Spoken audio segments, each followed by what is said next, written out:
ಸಚಿವ ಎಚ್.ಡಿ. ಕುಮಾರಸ್ವಾಮಿ ಅವರಿಗೆ ಸಂಬಂಧಪಟ್ಟಂತಹ ಸುದ್ದಿ.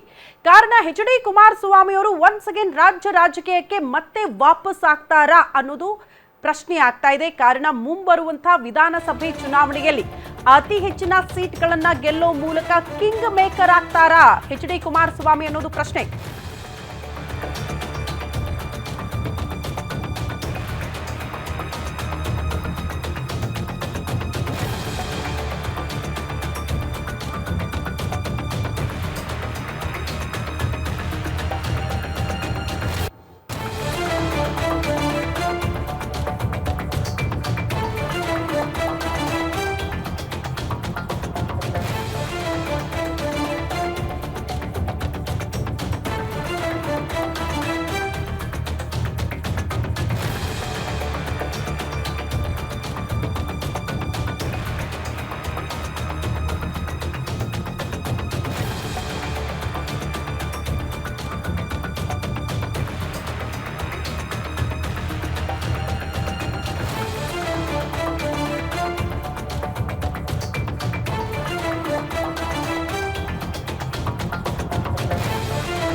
ಎರಡ್ 2028ಕ್ಕೆ ಸರ್ಕಾರ ರಚನೆ ಮಾಡೋದಕ್ಕೆ ಎಚ್.ಡಿ. ಕುಮಾರಸ್ವಾಮಿ ಅವರು ತಂತ್ರವನ್ನ ರೂಪಿಸಿದ್ದಾರೆ. ಹಾಗಾಗಿ ರಾಜ್ಯ ರಾಜಕೀಯದಲ್ಲಿ ಕೇಂದ್ರ ಸಚಿವ ಎಚ್.ಡಿ. ಕುಮಾರಸ್ವಾಮಿ ಅವರು ಫುಲ್ ಆಕ್ಟಿವ್ ಆಗಿದ್ದಾರೆ. ಸದ್ಯಕ್ಕೆ ಗ್ಯಾರಂಟಿ ನ್ಯೂಸ್ ನಲ್ಲಿ ಎಚ್.ಡಿ. ಕುಮಾರಸ್ವಾಮಿ ಅವರು ರಾಜ್ಯ ರಾಜಕೀಯಕ್ಕೆ ವಾಪಸ್ ಬರೋದ್ರ ಮಾಹಿತಿಯನ್ನ ನಿಮ್ಮ ಮುಂದೆ ಇಡ್ತಾ ಇದೀವಿ. ಯಾವ ರೀತಿ ಪ್ಲಾನಿಂಗ್ ಗಳಾಗಿದೆ, ನಿಜಕ್ಕೂ ರಾಜ್ಯ ರಾಜಕೀಯಕ್ಕೆ ವಾಪಸ್ ಆಗ್ತಾರಾ ಅಂತ. 3ನೇ ಬಾರಿ ಸಿಎಂ ಆಗೋ ಕನಸು ಕಾಣ್ತಿದ್ದಾರಂತೆ ಎಚ್.ಡಿ. ಕುಮಾರಸ್ವಾಮಿ.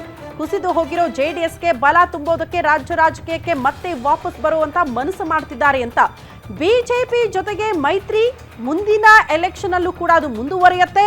ಆ ಎಲೆಕ್ಷನ್ ಅಲ್ಲಿ ಅತಿ ಹೆಚ್ಚಿನ ಸೀಟ್ಗಳನ್ನ ಡಿಮ್ಯಾಂಡ್ ಮಾಡೋ ಮೂಲಕ, ಅತಿ ಹೆಚ್ಚಿನ ಸೀಟ್ಗಳನ್ನ ಗೆಲ್ಲೋ ಮೂಲಕ ಕಿಂಗ್ ಮೇಕರ್ ಆಗಬಹುದು ಅನ್ನುವಂತ ಲೆಕ್ಕಾಚಾರದಲ್ಲಿ ಎಚ್.ಡಿ. ಕುಮಾರಸ್ವಾಮಿ ಅವರಿದ್ದಾರೆ. ಒನ್ಸ್ ಅಗೇನ್ ಸಿಎಂ ಕುರ್ಚಿಯಲ್ಲಿ ಕೂತ್ಕೊಳ್ಬಹುದಲ್ಲ, ರಾಜ್ಯ ರಾಜಕೀಯಕ್ಕೆ ಎಂಟ್ರಿ ಕೊಟ್ಟು ಮುಂಬರುವಂತಹ ಎಲೆಕ್ಷನ್ ಅಲ್ಲಿ ಅತಿ ಹೆಚ್ಚಿನ ಸೀಟ್ಗಳನ್ನ ಗೆಲ್ಲೋ ಮೂಲಕ ಅನ್ನುವಂತ ಪ್ಲಾನಿಂಗ್ ಗಳಿದೆ. ಬಟ್ ಆ ಪ್ಲಾನಿಂಗ್ ಗಳು ಎಷ್ಟರ ಮಟ್ಟಿಗೆ ವರ್ಕೌಟ್ ಆಗುತ್ತೆ, ಆ ಮೂಲಕ ರಾಜ್ಯ ರಾಜಕೀಯಕ್ಕೆ ಮತ್ತೊಮ್ಮೆ ವಾಪಸ್ ಬರ್ತಾರಾ ಅಥವಾ ನಿಖಿಲ್ ಕುಮಾರಸ್ವಾಮಿ ಅವರ ಮೂಲಕ ಪಕ್ಷಕ್ಕೆ ಬೂಸ್ಟರ್ ಡೋಸ್ ಕೊಡುವಂತಹ ಕೆಲಸಗಳನ್ನ ಬೆನ್ನ ಹಿಂದೆ ನಿಂತ್ಕೊಂಡು ಎಚ್.ಡಿ. ಕುಮಾರಸ್ವಾಮಿ ಅವರು ಮಾಡ್ತಾರಾ ಅನ್ನುವಂತಹ ಪ್ರಶ್ನೆಗೆ ಬಹುತೇಕ ಎಚ್.ಡಿ. ಕುಮಾರಸ್ವಾಮಿ ಅವರು ನಿಖಿಲ್ ಕುಮಾರಸ್ವಾಮಿ ಅವರ ಮೇಲೆ ಡಿಪೆಂಡ್ ಆಗದೆ ತಾವೇ ರಾಜ್ಯ ರಾಜಕೀಯಕ್ಕೆ ವಾಪಸ್ ಬರೋ ಮೂಲಕ ಪಕ್ಷಕ್ಕೆ ಮತ್ತಷ್ಟು ಬಲ ತುಂಬುವ ಕೆಲಸ ಮಾಡಲಿದ್ದಾರೆ ಅನ್ನುವಂತಹ ವಿಚಾರಗಳು ಸದ್ಯ ಗೊತ್ತಾಗ್ತಾ ಇದೆ. ಹಾಗಾಗಿ ಏನಿರುತ್ತೆ ಎಚ್.ಡಿ. ಕುಮಾರಸ್ವಾಮಿ ಅವರ ನಡೆ ಅನ್ನೋದು ಕುತೂಹಲ.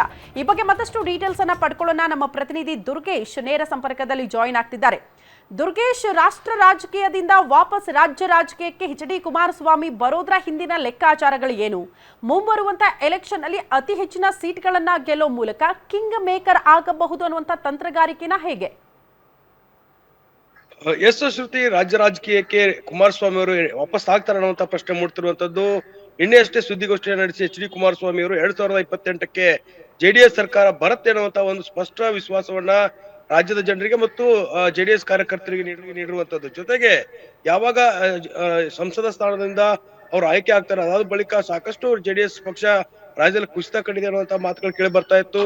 ಶಾಸಕರಲ್ಲೂ ಕೂಡ ಅಸಮಾಧಾನ ಹೆಚ್ಚಾಗಿತ್ತು. ಹೀಗಾಗಿ ಈ ಒಂದು ಸಂದರ್ಭವನ್ನ ಸರಿಯಾಗಿ ಏನು ಜೆಡಿಎಸ್ ಪಕ್ಷವನ್ನ ಮತ್ತೆ ಬಲಗೊಳಿಸಬೇಕು, ಪಕ್ಷವನ್ನ ಕಟ್ಟಬೇಕು ಅನ್ನೋ ನಿಟ್ಟಿನಲ್ಲಿ ಕುಮಾರಸ್ವಾಮಿ, ಎಚ್.ಡಿ. ದೇವೇಗೌಡರು ಸಾಕಷ್ಟು ನಿಖಿಲ್ ಕುಮಾರಸ್ವಾಮಿ ಅವರ ನೇತೃತ್ವದಲ್ಲಿ ರಾಜ್ಯಾದ್ಯಂತ ಪ್ರವಾಸವನ್ನ ಕೈಗೊಂಡಿರುವಂತದ್ದು. ಜೊತೆಗೆ 2026ರ ನಂತರ ರಾಜ್ಯ ರಾಜಕೀಯದಲ್ಲಿ ಸಕ್ರಿಯವಾಗಿ ಎಚ್.ಡಿ. ಕುಮಾರಸ್ವಾಮಿ ಅವರು ಪಾಲ್ಗೊಳ್ತಾರೆ. ಜೊತೆಗೆ ಫೆಬ್ರವರಿಯಿಂದ ಮೇವರೆಗೆ ರಾಜ್ಯಾದ್ಯಂತ ಪ್ರವಾಸಗಳನ್ನ ಮಾಡುವ ಮೂಲಕ ಜೆಡಿಎಸ್ ನ ಕಾರ್ಯಕರ್ತರಿಗೆ ಮತ್ತು ಶಾಸಕರಾಗುವಂತಹ ಕೆಲವೊಂದಿಷ್ಟು ನಾಯಕರಿಗೆ ಬಲವನ್ನ ತುಂಬುವಂತ ಕೆಲಸವನ್ನ ಮಾಡಿರೋದ್ರ ಜೊತೆಗೆ 2028ರ ಚುನಾವಣೆಯನ್ನ ಗುರಿಯಾಗಿಟ್ಕೊಂಡು ಈಗ ಸಕಲ ಸಿದ್ಧತೆಗಳನ್ನ ರಾಜ್ಯಾದ್ಯಂತ ಹೋರಾಟಗಳನ್ನ ಮಾಡೋದಕ್ಕೆ ಪ್ಲಾನ್ ಮಾಡ್ಕೊಂಡಿದ್ದಾರೆ. ಸರ್ಕಾರದಲ್ಲಿ ಎಲ್ಲವೂ ಸರಿ ಇಲ್ಲ ಅನ್ನೋದು ಎಲ್ಲರಿಗೂ ಗೊತ್ತಿರುವಂತ ವಿಚಾರ. ಇದನ್ನೇ ಅಸ್ತ್ರವಾಗಿ ಬಳಸಿಕೊಳ್ಳೋದಕ್ಕೆ ಅದರಲ್ಲೂ ಕೂಡ ಸಿಎಂ ಸಿದ್ದರಾಮಯ್ಯ, ಡಿ.ಸಿ.ಎಂ ಡಿ.ಕೆ. ಶಿವಕುಮಾರ್ ಅವರ ನಡುವೆ ಕಿತ್ತಾಟ ಆಗ್ತಿದೆ. ಅದ್ರ ಜೊತೆಗೆ ಸರ್ಕಾರದ ವೈಫಲ್ಯಗಳು ನಡೀತಿರುವಂತದ್ದು. ಇದೆಲ್ಲವನ್ನೂ ಕೂಡ ಅಸ್ತ್ರವಾಗಿ ಬಳಸಿಕೊಂಡು 2028ರ ಚುನಾವಣೆಯನ್ನ ಶತಾಯಗತಾಯ ಬಿಜೆಪಿಯ ಮೈತ್ರಿಯೊಂದಿಗೆ ಗೆಲ್ಲಲೇಬೇಕಾದಂತ ಹಠಕ್ಕೆ ಎಚ್.ಡಿ. ಕುಮಾರಸ್ವಾಮಿ ಅವರು ಬಿದ್ದಿದ್ದಾರೆ.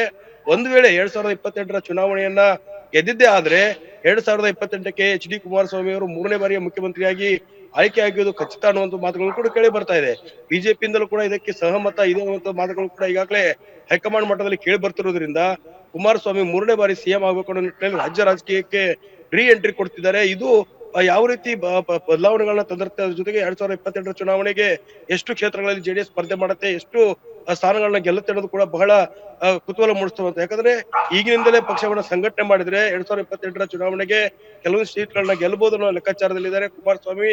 70ರಿಂದ 80 ಕ್ಷೇತ್ರಗಳಲ್ಲಿ ಸ್ಪರ್ಧೆಗಿಳಿಯೋದು ಈಗಾಗಲೇ ಖಚಿತ ಅನ್ನುವ ನಿಟ್ಟಿನಲ್ಲಿ ಈಗಾಗಲೇ ರಾಜ್ಯಾದ್ಯಂತ ಕ್ಷೇತ್ರಗಳನ್ನ ಮತ್ತು ಅಭ್ಯರ್ಥಿಗಳನ್ನ ಆಯ್ಕೆ ಮಾಡೋದಕ್ಕೂ ಕೂಡ ಮುಂದಾಗ್ತಿರುವಂತದ್ದು.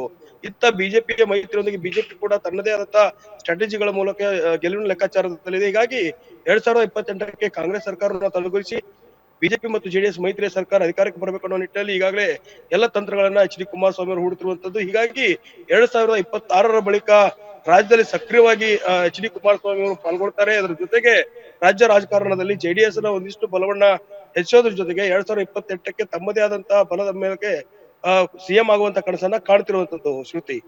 ಓಕೆ ದುರ್ಗೇಶ್, ಧನ್ಯವಾದಗಳು ತಮ್ಮೆಲ್ಲ ಮಾಹಿತಿಗೆ.